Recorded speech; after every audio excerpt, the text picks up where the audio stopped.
सभी श्रोताओं को मेरा प्यार भरा नमस्कार। दोस्तों, आज सुनते हैं प्रसिद्ध कहानीकार मुंशी प्रेमचंद जी की एक कहानी जिसका शीर्षक है जुर्माना। ऐसा शायद ही कोई महीना जाता कि अल्लाह रखी के वेतन से कुछ जुर्माना न कट जाता। कभी कभी तो उसे 6 के 5 ही मिलते, लेकिन वह सब कुछ सह कर भी सफाई के दरोगा मोहम्मद खैरात अली खान के चंगुल में कभी ना आती। खान साहब की मातहती में सैकड़ों मेहतरानियाँ थीं। किसी की भी तलब न कटती, किसी पर जुर्माना न होता, न डांट ही पड़ती। खान साहब नेक नाम थे, दयालु थे, मगर अल्लाह रखी उनके हाथों बराबर ताड़ना पाती रहती थी। वह कामचोर नहीं थी, बेअदब नहीं थी, फूहड़ नहीं थी, बदसूरत भी नहीं थी। पहर रात को इस ठंड के दिनों में वह झाड़ू लेकर निकल जाती और 9 बजे तक एकचित्त होकर सड़क पर झाड़ू लगाती रहती। फिर भी उस पर जुर्माना हो जाता। उसका पति हुसैनी भी अवसर पाकर उसका काम कर देता, लेकिन अल्लाह रखी की किस्मत में जुर्माना देना था। तलब का दिन औरों के लिए हंसने का दिन था, अल्लाह रखी के लिए रोने का। उस दिन उसका मन जैसे सूली पर टंगा रहता, न जाने कितने पैसे कट जाएंगे। वह परीक्षा वाले छात्रों की तरह बार बार जुर्माना की रकम का तखमीना करती। उस दिन वह थक कर जरा दम लेने के लिए बैठ गई थी। उसी वक्त दरोगा जी अपने इक्के पर आ रहे थे। वह कितना कहती रही, हजूर अली, मैं फिर काम करूंगी, लेकिन उन्होंने एक न सुनी थी। अपनी किताब में उसका नाम नोट कर लिया था। उसके कई दिन बाद फिर ऐसा ही हुआ। वह हलवाई से 1 पैसे के सेवड़े लेकर खा रही थी। उसी वक्त दरोगा न जाने किधर से निकल पड़ा था और फिर उसका नाम लिख लिया गया था। न जाने कहाँ छिपा रहता है। जरा भी सुस्ताने लगे कि भूत की तरह आकर खड़ा हो जाता है। नाम तो उसने 2 ही दिन लिखा था, पर जुर्माना कितना करता है अल्लाह जाने। 8 आने से बढ़कर 1 रुपया न हो जाए। वह सिर झुकाए वेतन लेने जाती और तखमीने से कुछ ज़्यादा ही कटा हुआ पाती। कांपते हुए हाथों से रुपए लेकर आंखों में आंसू भरे लौट आती। किससे फरियाद करे? दरोगा के सामने उसकी सुनेगा कौन? आज फिर वही तलब का दिन था। इस महीने में उसकी दूध पीती बच्ची को खांसी और ज्वर आने लगा था। ठंड भी खूब पड़ी थी।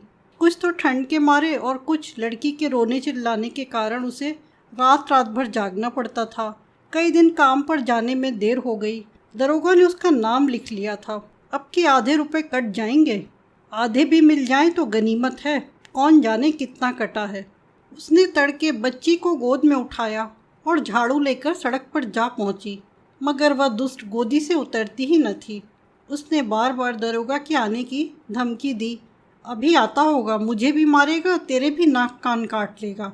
लेकिन लड़की को अपने नाक कान कटवाना मंजूर था, गोद से उतरना मंजूर न था। आखिर जब वह डराने धमकाने, प्यारने पुचकारने किसी उपाय से न उतरी तो अल्लाह रखी ने उसे गोद से उतार दिया और उसे रोती चिल्लाती छोड़कर झाड़ू लगाने लगी।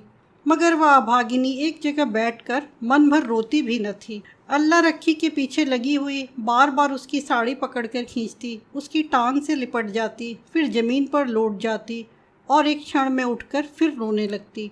उसने झाड़ू तान कर कहा, चुप हो जा, नहीं तो झाड़ू से मारूंगी, जान निकल जाएगी। अभी दरोगा दाढ़ी जार आता होगा। पूरी धमकी मुंह से निकल भी ना पाई थी कि दरोगा खैरात अली खान सामने आकर साइकिल से उतर पड़ा। अल्लाह रखी का रंग उड़ गया, कलेजा धक धक करने लगा। या मेरे अल्लाह, कहीं इसने सुन न लिया हो, मेरी आंखें फूट जाएं। सामने से आया और मैंने देखा नहीं। कौन जानता था आज पैर गाड़ी पर आ रहा है। रोज तो इक्के पर आता था। नाड़ियों में रक्त का दौड़ना बंद हो गया। झाड़ू हाथ में लिए निस्तब्ध खड़ी रह गई। दरोगा ने डांट कर कहा, काम करने चलती है तो एक पुछल्ला साथ ले लेती है, इसे घर पर क्यों नहीं छोड़ आई? अल्लाह रखी ने कातर स्वर में कहा, इसका जी अच्छा नहीं हुजूर, घर पर किसके पास छोड़ आती? क्या हुआ है इसको? बुखार आता है हुजूर।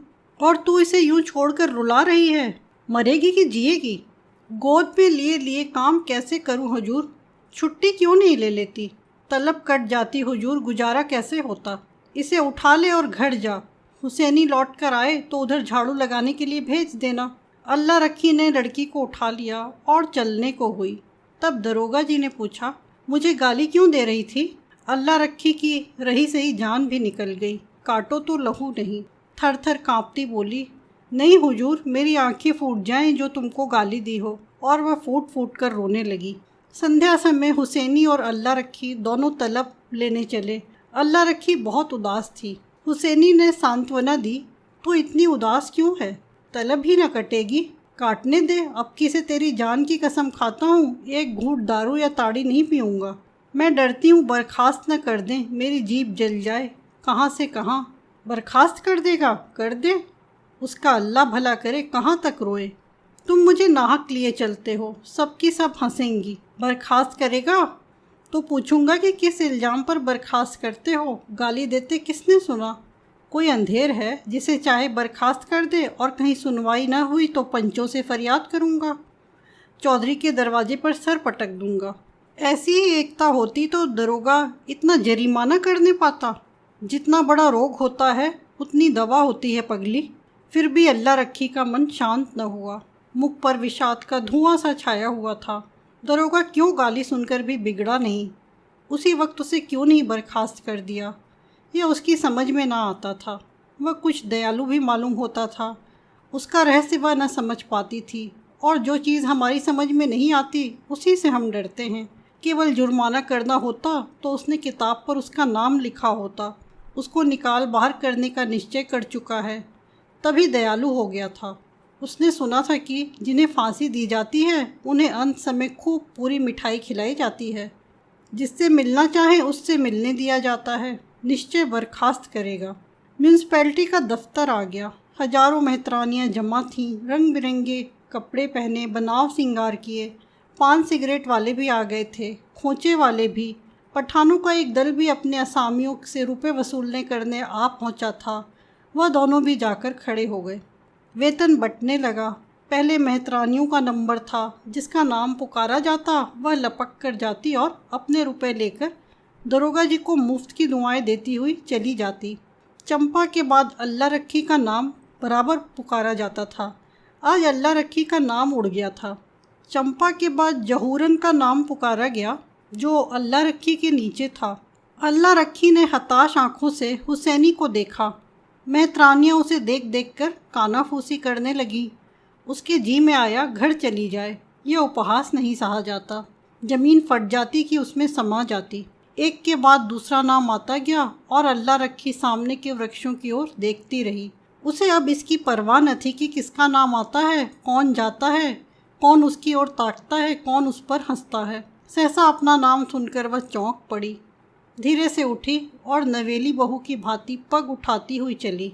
खजांची ने पूरे 6 उसके हाथ पर रख दिए। उसे आश्चर्य हुआ। खजांची ने भूल तो नहीं की। इन 3 वर्षों में पूरा वेतन तो कभी मिला नहीं, और अब की तो आधा भी मिले तो बहुत है। वह 1 सेकंड वहाँ खड़ी रही। शायद खजांची उससे रुपया वापस मांगे।